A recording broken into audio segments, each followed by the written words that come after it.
from my side of it, I guess, probably to head off some of the questions, been asked a lot about, did you expect this and all those kind of things. I think the one thing that, I kind of go back to when we made the decision last November 11th about where the program was going to go is that we still felt like we have plenty of talent in the room. And I know that we could do a lot of things with it. You can see the explosive talent on offense for sure. And then as we brought Scott in during the press conference I thought I was trying to, not put him on the spot, but, understand that we're still hoping to be in the bowl hunt and to come into the season to do it. And I don't think we wanted to set the expectations too high. I think Scott's done a good job managing those as well. But the way the years unfolded, the conference is very competitive. We're all stacked together, with the exception of Clemson, so it's made it nice. There's been some great games and some big upsets. So we got to face Syracuse this week, who just really put a beat down on Duke, at Duke. But you can see it makes it fun. This is what college football is fun. We got 2 games left, and I'm sure everybody like athletic department right now is doing bowl preparation like us, that it could be a myriad of options because we're all stacked in there close together. Certainly looking at Virginia Tech, Pitt, Wake Forest and us in terms of who's going to get the better of the bowls of the tier 1s, but we got to do our job on Saturday to give a coach speak and take care of Syracuse so we can move on to the next week. But it's a lot of options, but we're excited. It's produced a lot of cool stuff. Javion with 1,000 yards since Bilau's really, something to celebrate. And we got 2 games left. With what we've endured on the, Puma getting hurt early and having Evan step in, it's made the season a lot of fun, getting us to this point in bowl eligibility. Scott and the staff have done a great job. Can't say enough about what they've done and coming in, and I know we use the culture word a lot. There's a lot that's behind that word, but there's buy-in across the board, from our athletic department and the support we've, provided the football program, and then inside the facility, it took time. And I would say that even as we were leaving spring football, I think guys were trying to sort it out, how bought in they were. It felt like it at the end of spring football from the feedback that I got from players, and it's certainly evident that I'm as excited for the seniors that stayed around, the 26 seniors that are here, and kids that defensively went through multiple coordinators during their career. But it was not just excitement, it was emotional. For those who were in the locker room and got to see some of the seniors, they were as emotional as they were excited about all of it. And I think that's why I carried over into the bus and onto the plane and the whole way home, is how they felt about where they are. And, Scott's great at regrouping and get us ready for Syracuse on Saturday. But it is pretty rewarding to know we're bowl eligible at this point.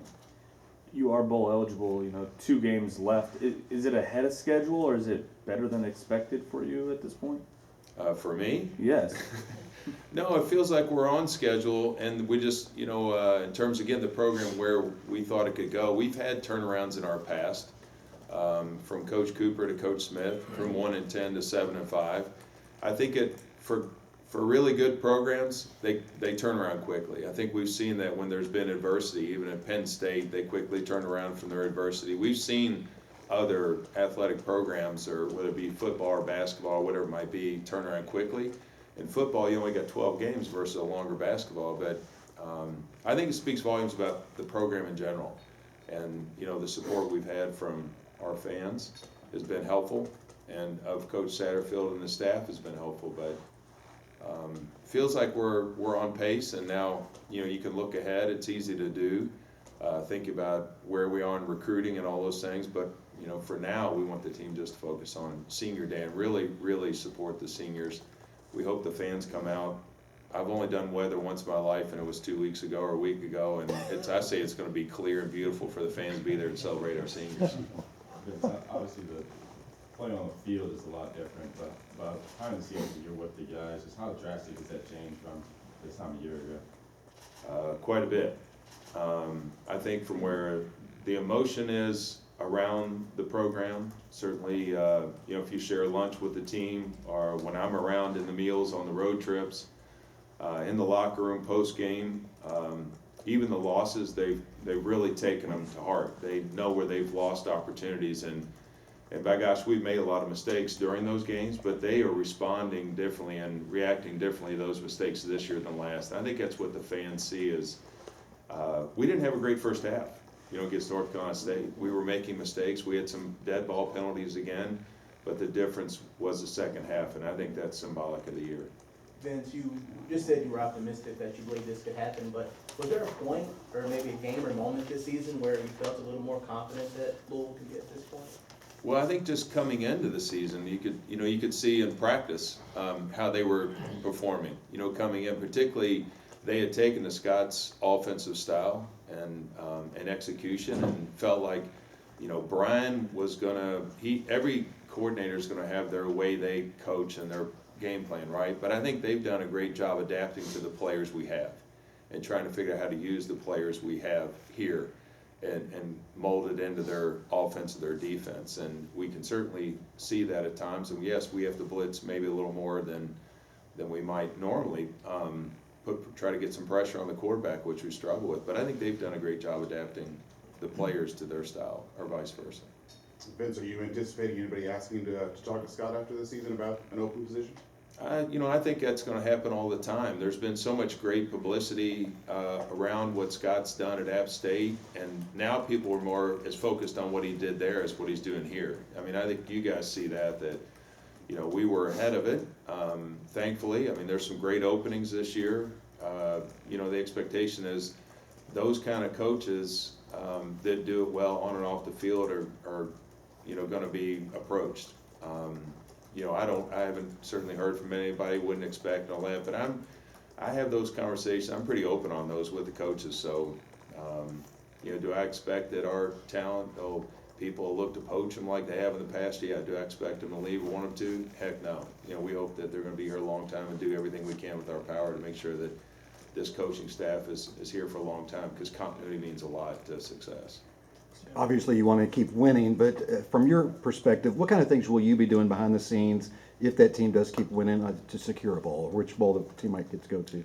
Well, I think there is, in our, I hate to get ahead of ourselves, but you have to plan ahead. And I think we did a good job in short order 2 years when we got ready for the Tax Layer Bowl. Last year we didn't have an opportunity, but we're way ahead of prep. Coming, probably weeks ago, you start thinking about the what ifs, and you have contingency planning. But from every aspect of it, we've got a pretty deep playbook ourselves from the athletic department. We know what our role is. We want to do it really well with fans. I think you saw right away, as soon as we won, the email went out to fans, and we're going to absorb 30% of that ticket price that we get charged on behalf of the fans to get people there. We're doing things differently. We budgeted for it differently on how we're going about it, from marketing, technology, everything.